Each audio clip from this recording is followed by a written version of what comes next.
Gattar'da Daha'nın karşı karşıya kaldığı şok tesadüf yeni bölümde işleri daha da karışık bir hale getirecek. Dahan yeni tanıştığı Leyla'nın babasını öldürdü. Peki bu dakikadan sonra neler olacak? Dahan yoluna nasıl devam edecek? Leyla ve Dahan arasındaki bomba senaryo herkes ekranları kilitleyecek. Ayrıca Dahan'ın Aydan'la mı yoksa Leyla ile mi birlikte olacağı merak konusu oldu. Öte yandan müdürün bahsettiği şirket senaryosu giderek açılıyor ve bu konuyla ilgili çok büyük sürprizler yaşanacak. Şirket senaryosuyla ilgili geçtiğimiz bölümde çok ince detaylar verildi. Bunun yanı sıra Ekber'in başlattığı büyük savaş ise herkese sıçrayacak ve bu konuda bomba sahneler bizi bekliyor.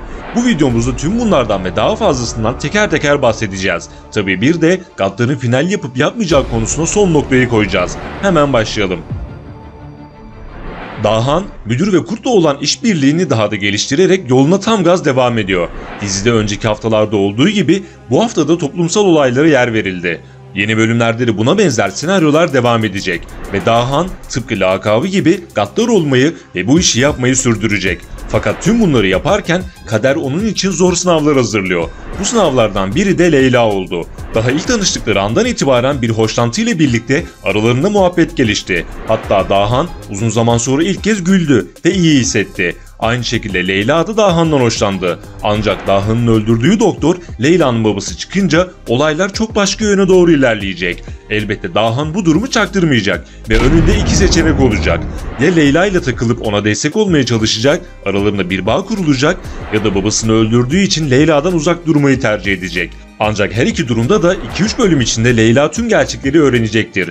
Hatta Dahan'ın doktorun elinden kurtardığı adam Kurt'un Dahan'a gaddar dediğini duydu ve Dahan'ın yüzünü gördü. Ayrıca Dahan şakayla karışık Leyla'ya kiralık katil olduğunu söylemişti. İşte tüm bu detaylar ve yeni gelişecek olaylarla birlikte Leyla tüm gerçekleri önümüzdeki bölümlerde öğrenecek.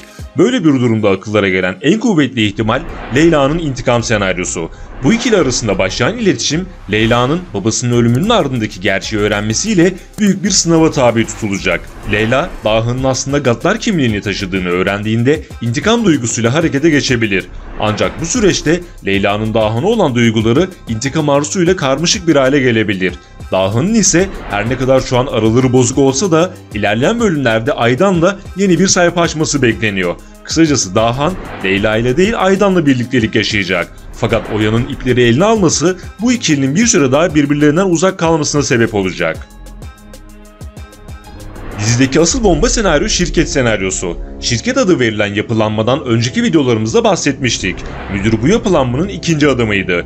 Geçtiğimiz bölümde verilen detaylarla birlikte yeni bölümlerde şirket senaryosu iyice açılmaya başlayacak. Müdür, Dahan ve Kurt'un işbirliği devam ederken şirketin büyük patronu olaya el koyabilir.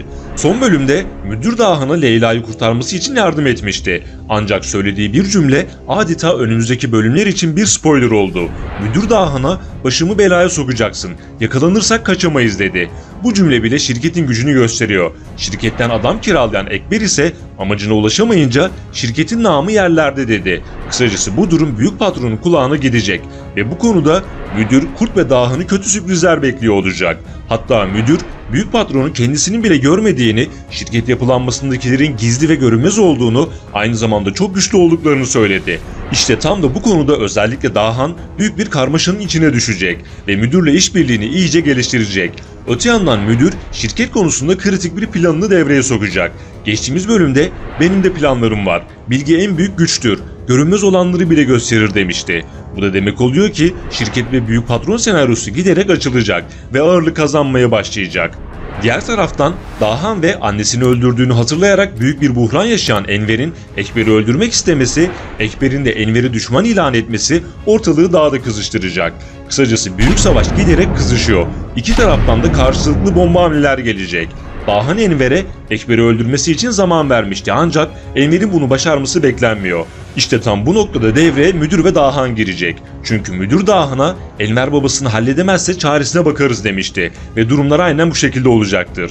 Tüm bunların yanı sıra Davut'un Fatma'yı Fikriye ile aldatması aile içinde büyük olayların fitilini ateşleyecek. Şimdi gelelim Gattar'ın final yapacağı iddialarına. Gattar Cuma günleri Kızılcık Şerbeti, Yalı Çapkını ve diğer dizilerle büyük bir rekabet içine girdi. Zor rakipleri olduğu için reytinglerde zirvede değil ancak gayet iyi sonuçlar alıyor. Dizinin final yapacağı iddiaları ise tamamen gerçek dışı. Böyle bir durum söz konusu değil. Sezona geç başlayan Gaddar son dakika bir değişiklik olmazsa gelecek sezonda da ekranlarda olmaya devam edecek. Videoyu beğendiyseniz beğeni butonuna basmayı ve daha fazla içerik için kanalımıza abone olmayı unutmayın. Ayrıca diziyle ilgili yorumlarınızı bekliyorum. Bir sonraki videoda görüşmek üzere. Hoşça kalın.